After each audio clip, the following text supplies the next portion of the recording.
ಸಾಕಷ್ಟು ಸಮೃದ್ಧವಾದಂಥ ಒಂದು ಪರಿವಾರ. ಭರತ್ ಜೈನ್ ಮತ್ತು ಆರತಿ ಬೇನ್ ಅಂತೇಳಿ ಇಬ್ಬರು ಗಂಡ್ಮಕ್ಳಿದ್ರು. 3 ವರ್ಷದಿಂದ ಅವರು ನಮ್ಮ ತೀರ್ಥಂಕರ್ ಹೇಳಿರೋ ಮಾರ್ಗದಲ್ಲಿ ಅವರು ಸನ್ಯಾಸತ್ವ ದೀಕ್ಷೆಯನ್ನು ತಗೊಂಡ್ರು. ಆ ಒಂದು ಹಿನ್ನೆಲೆ ಇವರು ತಂದೆ ತಾಯಿ ಕೂಡ ಭಾಳ ಪ್ರಭಾವ ಆಗಿ ಈಗ ನನ್ನ ಮಕ್ಕಳೇ 24-25 ವರ್ಷ ಅವ್ರಿಗೆ ವಯಸ್ಸವಾಗ ಅವರೇ ದೀಕ್ಷೆ ತಗೊಂಡ್ರು ಅಂದಾಗ ನಾನು ಯಾಕೆ ತಗೋಬಾರ್ದು ಅನ್ನೋ ಒಂದು ಮನೋಭಾವನೆ ಅವ್ರದ್ದು. ಹಾಗಾಗಿ ಅವರು ಯಾರದೇ ಒಂದು ಒತ್ತಡ ಇರಲಿಲ್ದಂಗೆ ನಮ್ಮ ಆಚಾರ್ಯ ಭಗವಂತರು ಏನು ಹೇಳ್ಕೊಡ್ತಾರೆ, ಅಹಿಂಸಾ ಪರಮೋ ಧರ್ಮ, ಆಮೇಲೆ ನಾವು ಪ್ರಕೃತಿಗೆ ಏನು ಹಾನಿ ಮಾಡಲಿಲ್ದಂಗೆ ನಾವು ಬದುಕಬೇಕು ಅನ್ನೋದು, ಆ ಒಂದು ಮಾರ್ಗದಲ್ಲಿ ಅವರ ಆತ್ಮ ಕಲ್ಯಾಣಕ್ಕಾಗಿ ಅವರು ದೀಕ್ಷೆ ತಗೊಂತೀನಿ ಅಂತೇಳಿ ಒಂದು ಮನೋ ಇಚ್ಛೆಯಿಂದ ಹೋದ ತಿಂಗಳು ಅವರು ಗುರುಗಳ ಹತ್ರ ಹೋಗಿ ನಾವು ಹಿಂಗೆ ದೀಕ್ಷೆ ತಗೋಬೇಕು ಅಂದಾಗ ಹಿಂಗೆ 4ನೇ ತಾರೀಕು ನಾಳೆ ಅವರಿಗೆ ಒಂದು ದೀಕ್ಷೆ ತಗೊಳಕ್ಕೆ ಗುರುಗಳು ಆಜ್ಞೆ ಮಾಡಿಕೊಟ್ರು. ಅವರು ಸಾಕಷ್ಟು ಸಮೃದ್ಧರು, ಒಳ್ಳೆ ವ್ಯಾಪಾರಸ್ಥರು, ದಾವಣಗೆರೆ ಸುಪ್ರಸಿದ್ಧ ಲಲಿತ್ ಗಾರ್ಮೆಂಟ್ಸ್ ಅಂತ ಅಂಗಡಿಯ ಮಾಲೀಕರು ಕೂಡ ಅವರು. ಹಂಗಾಗಿ ನಮ್ಮ ಜೈನ ಧರ್ಮದಲ್ಲಿ ಏನಂದರೆ, ನಾವು ನಮ್ಮ ಆತ್ಮನ ಈ ಜನ್ಮ ಪುನರ್ಜನ್ಮ ಅನ್ನೋದು ಏನು ಕಾಲಚಕ್ರ ಇರ್ತತಿ, ಅದರಿಂದ ಪರೆ ಮೋಕ್ಷಕ್ಕೆ ಸೇರ್ಬೇಕು ಅನ್ನೋದು ಇರ್ತತಿ.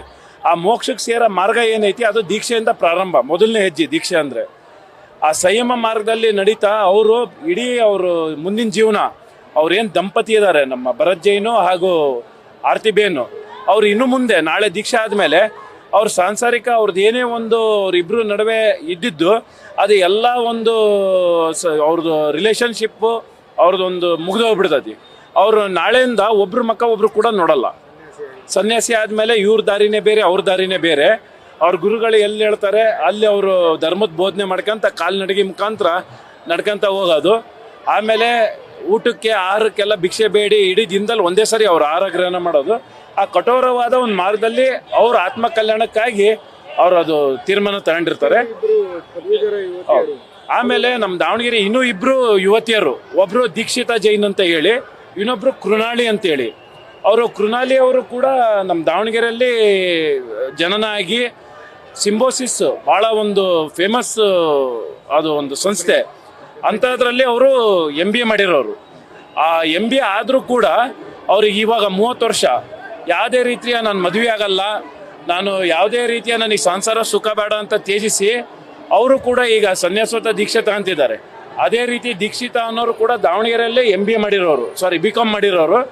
ಅವರು ಕೂಡ ನಾನು ನಮ್ಮ ದೇವ್ರ ಗುರುಗಳು ಏನು ಹೇಳ್ಕೊಟ್ಟಾರೆ, ನಮ್ಮ ತೀರ್ಥಂಕರು ಏನು ಹೇಳ್ಕೊಟ್ಟಾರೆ, ನಾವು ಅದೇ ಮಾರ್ಗದಲ್ಲಿ ನಮ್ಮ ಆತ್ಮ ಕಲ್ಯಾಣಕ್ಕಾಗಿ ನಾವು ಬದುಕ್ತೀವಿ ಅಂತ ಹೇಳಿ ಅವರು ಕೂಡ ದೀಕ್ಷೆ ತಗೊಳ್ಳೋ ಒಂದು ತೀರ್ಮಾನ ತಗೊಂಡವರು. ಇಲ್ಲ, ಅವರಿಬ್ಬರು ಬೇರೆ ಬೇರೆ ಫ್ಯಾಮಿಲಿ. ಅವರು ತಂದೆಯವರು ಕೂಡ ಇಲ್ಲಿ ಮಂಡಿಪೇಟೆಯಲ್ಲಿ ಆಮೇಲೆ ಚಾಮರಾಜಪೇಟೆಯಲ್ಲಿ ಒಳ್ಳೆ ಬಿಸ್ನೆಸ್ ಇದ್ದವ್ರೆ. ಅವರು ಕೂಡ ಅವ್ರ ಸ್ವಂತ ತೀರ್ಮಾನ. ಈಗ ಮಕ್ಕಳು ದೀಕ್ಷೆ ತಗೊಂತಾರಂದ್ರೆ ಸ್ವಾಭಾವಿಕವಾಗಿ ಯಾರು ತಂದೆ ತಾಯಿ ಒಪ್ಪಲ್ಲ. ಇವರಿಗೂ ಕೂಡ ಒಂದೇ ಸರಿ ತಂದೆ ತಾಯಿ ಒಪ್ಪಲಿಲ್ಲ. ಸಾಕಷ್ಟು ವರ್ಷಗಳಿಂದ ಒಂದು 7-8 ವರ್ಷದಿಂದ ಇವರು ಅವ್ರ ತಂದೆ ತಾಯಿಗೆ ಪ್ರೆಷರ್ ಮಾಡ್ಕೊಂತಾನೆ ಬಂದಾರೆ.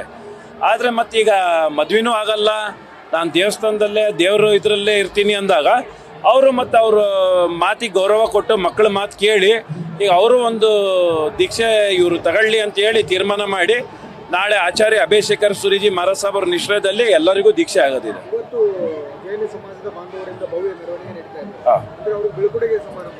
ನಿನ್ನೆ ರಾತ್ರಿ ನಮ್ಮ ಸಮಾಜದ ನಮ್ದೇನು ದೊಡ್ಡ ಸಂಘ ಐತಿ, ಶ್ರೀ ಸುಪಾರ್ಶ್ವನಾಥ್ ಜೈನ್ ಮೂರ್ತಿ ಪೂಜ್ಯಕ ಸಂಘ, ಅವರು ನಿನ್ನೆ ರಾತ್ರಿ ಬಿಲ್ಕುಡೆಗೆ ಒಂದು ಸಮಾರಂಭ ಮಾಡಿ ಅವರಿಗೆ ಅಭಿನಂದನಾ ಪತ್ರವನ್ನು ಕೊಟ್ಟರು. ಈಗ ಇಡೀ ಸಮಾಜದವರು ಈಗ ಅವರು ಭಾಳ ಹರ್ಷಿತವಾಗಿದ್ದಾರೆ, ನಾವು ಸನ್ಯಾಸತ್ವ ದೀಕ್ಷೆ ತಗೊಂತಿದ್ದೀವಿ ಒಂದು. ಅವರು ಒಂದು ಖುಷಿಯಲ್ಲಿ ಎಲ್ಲ ಸಮಾಜನೂ ಖುಷಿಯಾಗಿ ಬಂದು ಭವ್ಯವಾದ ಮೆರವಣಿಗೆಯನ್ನು ಆಯೋಜಿಸಿದ್ದಾರೆ. ಇವತ್ತು ಸಾಯಂಕಾಲ ಕೂಡ ಇವತ್ತು ಇಲ್ಲೇ ವಾಣಿಹೊಂಡ ಹಳೆ ವಾಣಿಹೊಂಡ ಶೋರೂಮಲ್ಲಿ ಅಲ್ಲಿ ಒಂದು ಸಿಂಪನಿ ಅಂತ ಒಂದು ಕಾರ್ಯಕ್ರಮ ಇದೆ. ದೇವರ ಭಕ್ತಿ ಗೀತೆ, ಅವ್ರ ಮುಂದೆ ಯಾವ ಹಾದಿಯಲ್ಲಿ ನಡೀತಾರೆ ಅದ್ರ ಬಗ್ಗೆ ಒಂದು ಮಾರ್ಗದರ್ಶನ ರೂಪಿಯಲ್ಲಿ ಇರುತ್ತೆ ಕಾರ್ಯಕ್ರಮ.